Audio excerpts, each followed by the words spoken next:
All right, welcome back here to the Xfinity Sports Report. Your Colorado High School connection. Brian Roth back with you as advertised. The one, the only Neil Devlin joining us in studio. Neil, how are you? I'm fine. Thank you for having me. Good. 37 years, not to date you, covering high school sports. You are dating me, yes.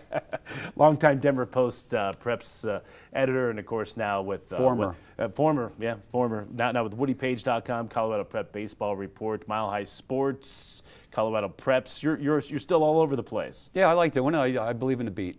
I believe in the level. Well, you were out at Sports Authority Field at Mile High for the 4A and 5A state championship games yesterday. We'll talk about those in a minute, but hey, let's take a look at what's happening down there in Pueblo. How about the East Eagles? They go back to back to back in Class 3A, and you look back 10 years ago. I mean, that was an East program that was amongst the worst in 3A, and here they are back to back state champs. Yeah, years ago, Rick Upchurch, no less, was the coach of the team, and they snapped a losing streak, if I recall correctly. We made him Denver Broncos High School Coach of the Week of the time, but now they've gone back to back to back, and interestingly enough, 3 coaches in 3 years. Yeah, how do you do that? I have no idea. I mean, usually, you look at some of the top programs in the state, and for the most part, there's that consistency, right? You have that head guy.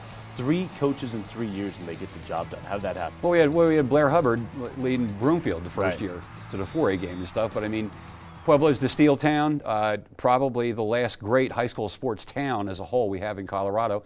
And those guys are into it down there. It's just a shame that we have so many of their schools in the lower levels now. I missed the big school element with Pueblo, frankly. Yep, again, Pueblo East winning the 3A state championship. Bryson Torres goes for $124. You know, it's interesting. We'll talk about it in 5A as well, but over the past number of years, Discovery Canyon has been a team that has beaten Pueblo East in the regular season, but for whatever reason, when it comes to the game that matters in the postseason, Pueblo East seems to find a way. 4 years in a row. Yeah. Thunder does a great job, and look at what they've done in just the small time that they've existed. Yep. And playing in Pueblo isn't the easiest place to play a high school football game. Dutch Clark really rocks. Yep, Dutch Clark is amongst the best. And again, we've always said on the show, even when you've been on here, if you have a chance to get down to the Cannon game, if you have a chance to get down to the Bell game, really, Neil, there's nothing like it in the state. Nothing close. And by far and away, by attendance, but I mean tradition, really is what makes it happen. Yep, again, that Bell rivalry between Centennial and Central, the oldest high school rivalry west of the Mississippi. All right, let's get to the games up in Denver that you were at yesterday. Let's start with 4A.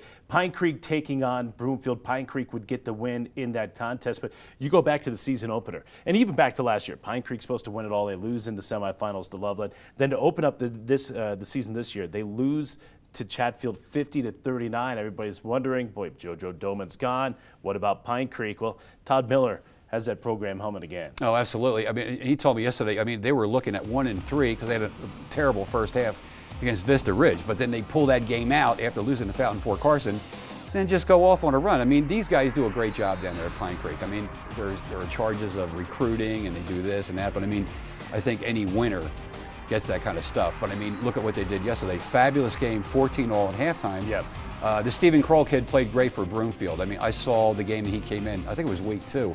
Starter gets injured. He comes in, takes over the job. They make the championship game. Must be doing something right. Yeah, he looked very good. In fact, that was against Wheat Ridge, a game we had live on CET that night. And early in the season, Broomfield loses their season opener to their 5A rival in Legacy. But what a job Blair Hubbard did. Now, obviously, the baseline, the foundation had been set there over the last 28 years with Gary Davies and what he had done. But Blair Hubbard has a little bit of a championship pedigree himself. To be able to come in there in his first season and lead Broomfield to a championship game, I think speaks volumes. Well, look at where he came in. I mean, he was at Faith Christian and Lutheran and he did great and everything like that. But I mean, us in the business know it as the People's Republic of Broomfield for a reason. You know, it's one of those one town, one high school situation things, or has been for a long time before, like, Legacy or somebody came in. But it can be a tough place. Everybody knows everybody there, but he stepped in. I mean, they made the championship game. Pretty nice. Yeah, they had some pretty good pieces this year as well. Pine Creek too much. And what can you say about the performance of David Moore III, little freshman running back, going for 201 yards? When they put him in there to start the season, I think they had some questions. But, I mean, look at what he did. And then for me also, Brock Doman, JoJo's brother. I mean, in the last quarter alone, a couple of touchdown passes and a 60-yard run to seal it.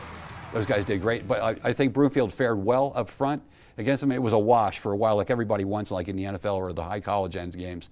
You want to wash up front and let your skill people win the game. And I think that's what Pine Creek did down the stretch of the game. So Pine Creek, I mean, where do you put them when you look at the 4A classification? Of course, that has fluctuated from time to time, going up to 6A when 4A was the highest classification at one point. But where does Pine Creek football rank for you, having won 3 state championships now in 4 years? Well, first off, we don't want 6A. Let's be real crystal clear about that. Okay, that we do not want that. Pine Creek, I think, is a classic example of.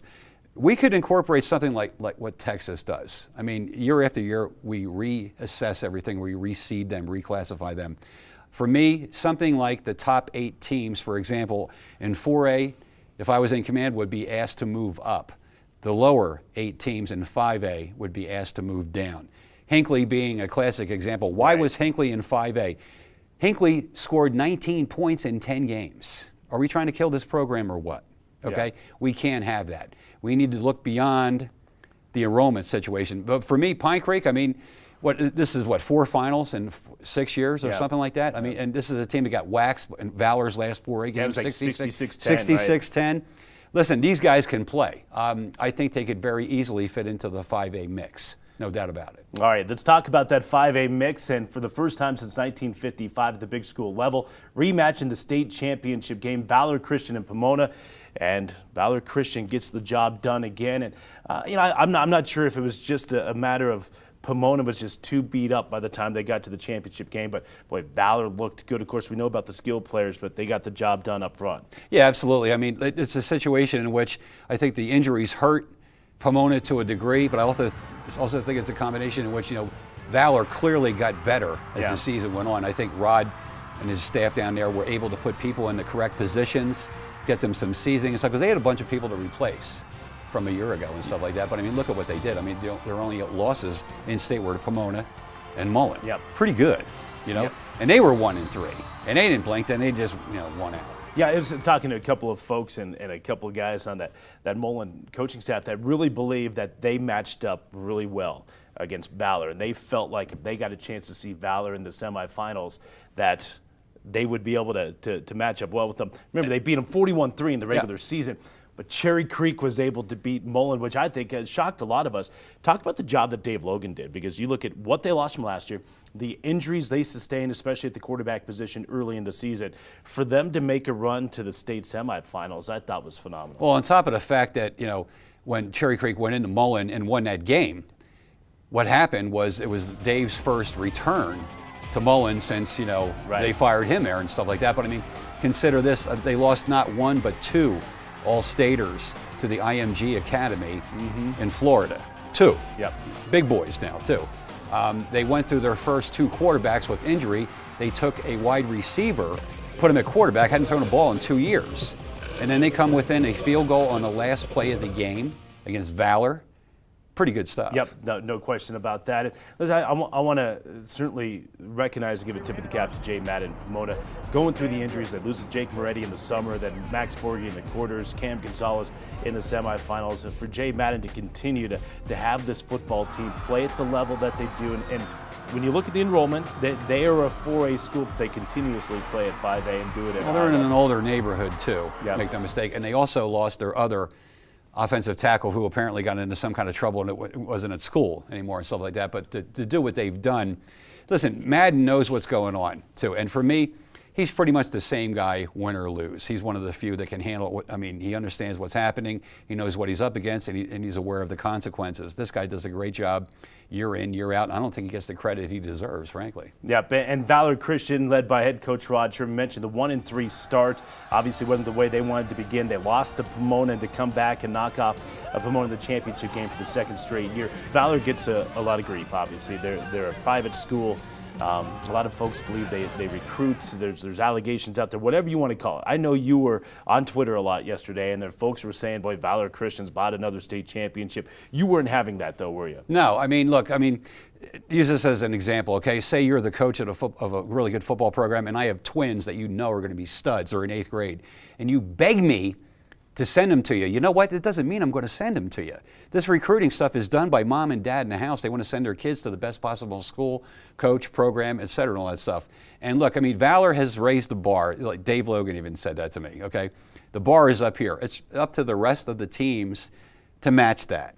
It's that simple. I can't hate kids who behave themselves, do their work in the classroom, and act appropriately. I won't do that. I mean, what are we supposed to do? Have them lose on purpose? I mean, look, they're in the system, they're in the classification, they're in the league, they're in the playoffs. Deal with them. It's that simple. It's easy for me to say, and I know that, but still. A lot of folks say, okay, well, Valor just rolls the football out there, and hey, they just win state championships. But it's obviously a lot more than that. And everybody continues. I've talked to coaches around the state that play Valor. Say, listen, not only do they have some of the most talent, obviously, in the state, but they're the most well-coached team. No, they do great, and they have the McCaffreys too. That might help. That might help. Dylan McCaffrey. Listen, if Max Christian, Dylan, and Luke were at another program, we'd be talking about them, I think, because they're so dynamic at the skill positions that they're large factors. And I got to get this in my 37th year here. Dylan McCaffrey is, in fact, the best quarterback I've witnessed. Yeah. I used to think it was Steve Cutler from Arvada West. He was fabulous in '96, '97. We had Justin Holland at the turn of the century. At Bear Creek, we had Ryan Clement. We had Craig Oakes from Fairview. Listen, for me, Dylan McCaffrey, everything involved in where he's going. I mean, Jim Harbaugh was on the sidelines watching his last game yesterday. That's pretty good stuff for a Colorado skill player, because we are, in fact, a state of linemen. I think that's been proven over the decades. Our skill players aren't bringing in Florida State or Penn State or whatever. This kid's going to Michigan as a quarterback, and he has a chance to play. Look at his frame. Look at his football knowledge, his savvy, and for me, he's tough. I've seen him gotten beaten up many times against Cherry Creek. Gets up every time, man. Yep, there's no question. I agree. I think Dylan McCaffrey, you look at the best football players in the state of Colorado ever, he's right up there. And again, best quarterback ever, certainly right there as well. Neil, as always, we appreciate you coming in, shining some light on what we saw yesterday in the high school football scene. And well, best of luck in the future. We continue to look forward to your work, wherever it may be. Thanks, I'll be around. Thanks for having me. All right, that's Neil Devlin, the one and the only, been covering prep sports for nearly 4 decades. You're killing me, man. All right, we'll be back coming up after this here on the Xfinity Sports Report, your Colorado High School Connection.